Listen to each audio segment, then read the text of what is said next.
Croeso, my name is Mrs. Parfitt Lee and I'm the Curriculum Leader for Applied, and I'm going to talk to you today about Applied Criminology. The course is split over 2 years. In Year 12 you will look at Unit 1, Change in Awareness of Crime, which is a piece of coursework worth 50%.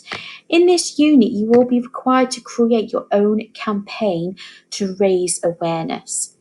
Unit 2 looks at the criminological theories, so we examine, are people born criminal or are they made criminal? We also look at the criminal justice system. In Year 13, we look at Unit 3. This is a piece of coursework worth 50%, and it's actually titled Crime Scene to Courtroom. So we look at what happens when a crime is committed, all the personnel involved, right the way through to sentencing and prison. Unit 4 is Crime and Punishment, and we revisit the criminal justice system as well as looking at the biological, psychological and sociological theories behind crime, and that is an exam worth 50%. Myself, Mrs. Parfitt Lee and Mrs. Calise are the main teachers of criminology. One of the topics that we look at is what can make people criminal. Could it be psychological reasons, poverty, exposure to other criminals, lack of intelligence, ethnicity, social class or age? We also look at campaigns for change, whether that's a change in law, for example, Sarah's law, or a change in raising awareness, for example, speeding or drink driving. You've also got the other example there of Clare's law. If you're interested in law, this is a really good course. We look at the court structure, the trial process, the role of key personnel, for example, the police, judges, juries, solicitors, barristers.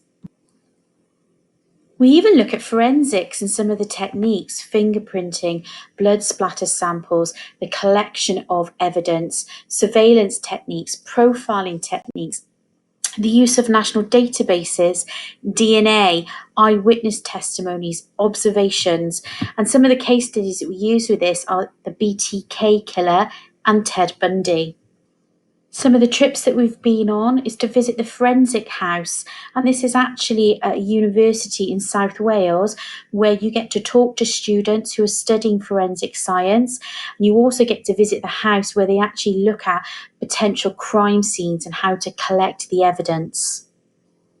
One of our popular trips is to Shepton Mallet Prison, where you go there and you are processed like a prisoner. You're locked in a cell. You have to complete a cell escape. And then once you've escaped, they're actually really nice to you and they give you a tour of the prison. The tour is conducted by ex-prison officers who you get to question and ask about their job. These are some of the serial killer cases that we do actually look at throughout the course. Ted Bundy, as I mentioned earlier, Myra Hindley and Ian Brady, John Venables, Robert Thompson, who weren't serial killers, but they actually murdered and tortured Jane Bolger, Fred and Rose West. These are various different cases that we look at. Roy Whiting, he was the murderer of Sarah Payne, whose parents campaigned for Sarah's law to be created. If you're interested in criminology, we encourage you not only to read the subject, but also to listen and to watch programs that are related. For example, there are a lot of TED Talks about what makes a serial killer. Linda LaPlante did a series of podcasts about the 6 areas of forensics. The Innocent Project looked at cases of miscarriages of justice.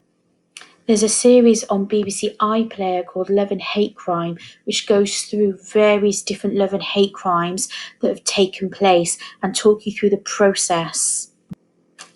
There are lots of documentaries and series on Netflix. For example, The Confession Killer, The Staircase, Amanda Knox, Making a Murderer, Confessions with a Killer with Ted Bundy, The Disappearance of Madeleine McCann. If you have any questions about criminology, you can message myself or Mrs. Calise on Teams, or you can pop to see us in BU1. You can also email us using the email link on the Sixth Form Open Evening page.